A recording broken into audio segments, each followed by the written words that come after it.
Hi Sag, welcome to your quantum reading. This is for Sagittarius, Sun, Moon, or Rising. And as always, welcome to my cross watchers.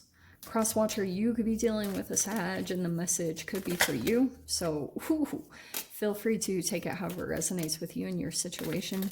Keep in mind that these are general and timeless readings, so if you guys would like to book a one-on-one, my website information is down below in the description box. Just go ahead and subscribe your email there, and I will send out an email notification as soon as the availability opens up.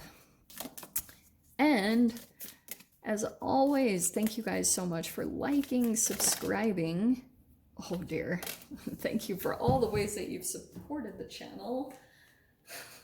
And let's dive in. Okay. Oh God, I hate to use this cliche of a title or reading, but that is a shocking turn of events right there. Look at this. You have the Wheel of Fortune that popped right out. Okay, so the wheel is turning. There's a cycle that's turning quickly. And I feel like the Tower, yeah, this could be an unexpected event. Dramatic change, something going into destruct.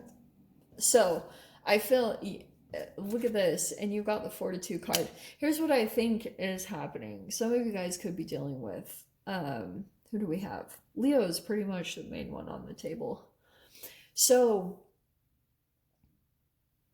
I feel as though you went into some type of relationship or situation, and it could have been out of desperation or fear. There was just something about your frequency that was lower, and you could have known it. There almost could have been some like hesitancy or fear going into this situation. You were kind of like back and forth on it. Like I said, it could be in regards to a romantic thing or a job. There was just something about your energy that you weren't quite in your mojo, you know, like in your full-blown strength. And that's why I feel as though what was happening through this situation is that kind of like there could have been some conflict that came up, or, you know, like this is very Mars type of energy to me. I don't think it is ruled by Mars, but anyway. So it's kind of like some type of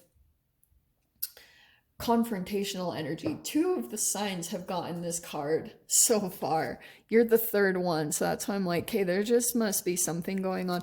Well, I guess it's not too surprising because we're in Aries. Are we in? Yeah, we're just about in Aries season.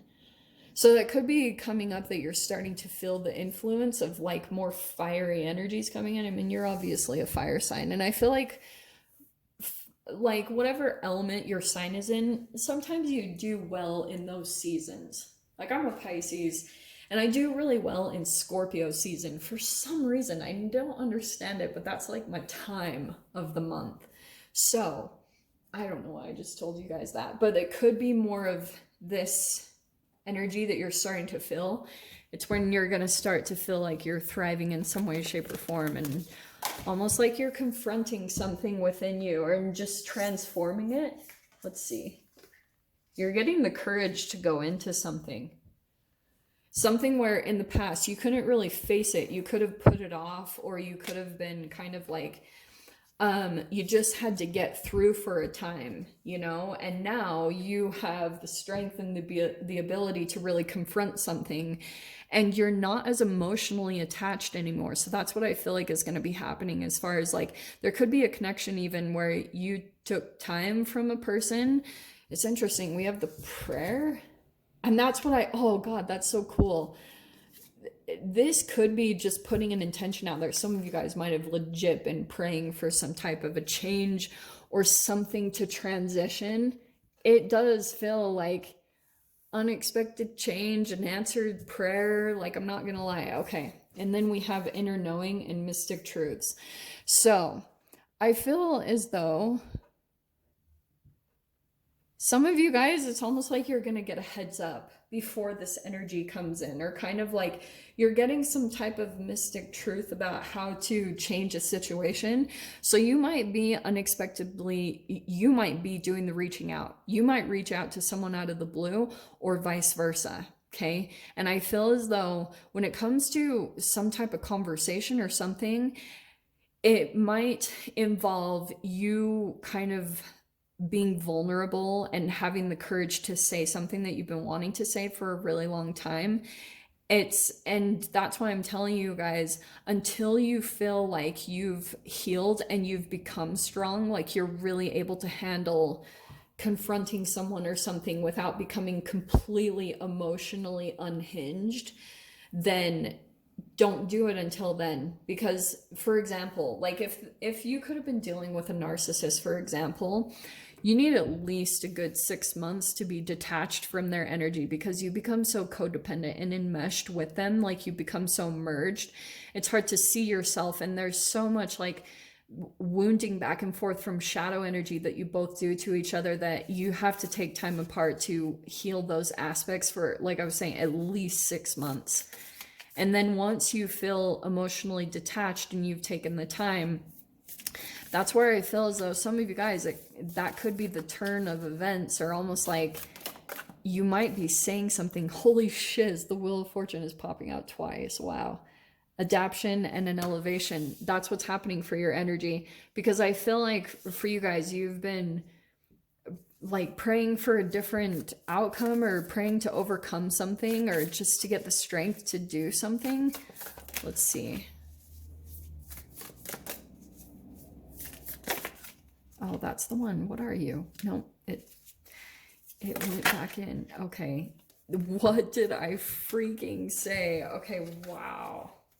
Okay, so there's the Devil card, Capricorn energy. There's the shadow. Dependence and materialism. What did I just say? So I feel as though, what's coming in here? Four of Cups. Contemplation, reevaluation. Dude, the cards are just repeating. We have the fortitude and the strength again. There's vitality and courage, and we have the Seven of Cups. Okay, so here's the dealio. Here's what I think is happening. Here's the emotional enmeshment, because I feel like with the Queen of Cups, authentic and virtuous. So there was something about your energy, like, see the bubble around her? I feel like that's what you've been doing, is trying to kind of like, that's the very empathic energy, okay? And it's about authentic. So there could be something where you're kind of like, this is so much emotions energy. And remember what I talked about when it comes to healing your emotions? Because like I said, this Four of Cups, you could have been in just this deep contemplation or reevaluation. I feel like one of you are going to, I don't know, like the shadow, it feels as though someone still has a dependence on you and your energy, Sag. So it feels as though, like the Seven of Cups, there is an opportunity opening up, or this person is presenting some type of opportunity, and they might kind of come in and hit on your emotions. And because of how long you were enmeshed in this person's energy, they understand your emotions very well. They understand the part of you that they can kind of come in with, you know? And that's why I'm saying you have to be a little bit kind of cautious with the prayer card, because that prayer feels like an answered prayer, but it comes in from two sides, okay? And it can be an answered prayer from the universe, but it can also be where someone is trying to come in and hit on an emotional piece and almost be an answer to your prayer. And some of you guys, that could be that this person is trying to make it seem like they've changed, but the shadow energy over here makes me super cautious, because like I said, you have the Wheel of Fortune twice. It's fascinating that this energy is coming in this way now, because it feels as though the wheel is turning for you. You're actually like transforming your emotions, and it feels as though, like, because of that transformation that you're happening, or that elevation that you're going through, where good fortune is starting to turn, your good karma is starting to turn around, because you're actually having enough time to get really concrete in your own energy. That's usually when the shadow comes back in, like some type of codependent relationship that you've dealt with. That's why it could be family, friend, a lover, anyone, because you can get enmeshed with multiple people in your lifetime just because of your own patterns. Like if you grew up that way, then sometimes you just like that's all you know is to become enmeshed with other people, and it's almost like your wounds hook onto each other, you know. It's like that trauma fusion that I always talk about, or the twin flame craziness. So what's interesting is I feel like with the Seven of Cups, you might go into this person's projected like fantasy is highly potent. It's like a freaking drug, because when they know how to kind of conjure up a very elusive or kind of like desirous fantasy, and it's delicious to dive into that, but it also gets you kind of sucked into dreaminess and out of reality. And that's why I think it's fascinating that's coming in on the side here is all cups. There's the Four of Cups, where you're like in this evaluation mode, weighing your options, like, what is this? Because you might be kind of sucked into their fantasy, their illusion, and it might take a bit. The courage, crazy that it's coming out twice. It's kind of like you might say something, or you might do something very different that's very unexpected to this person. They wouldn't expect you to respond a certain way. It's like now you're gathering up the courage to maybe do something different. Okay. Spirit of Rings is coming out. So productivity and endurance. So that's actually the practical energy that's coming in, the earth energy that's going to ground you. So there's something here about maybe focusing on finances or going out and being in earth energy, something here that's going to ground you.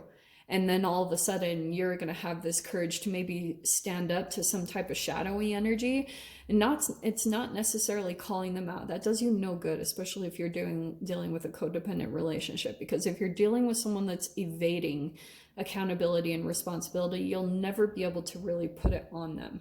So that's why I'm saying, like, there's just a constant avoidance of that. So that's why I'm saying, like, it's not really what it appears to be with this person. And your inner knowing, your mystic truths, pay attention to that, because that's what I feel like is going to help you to stay.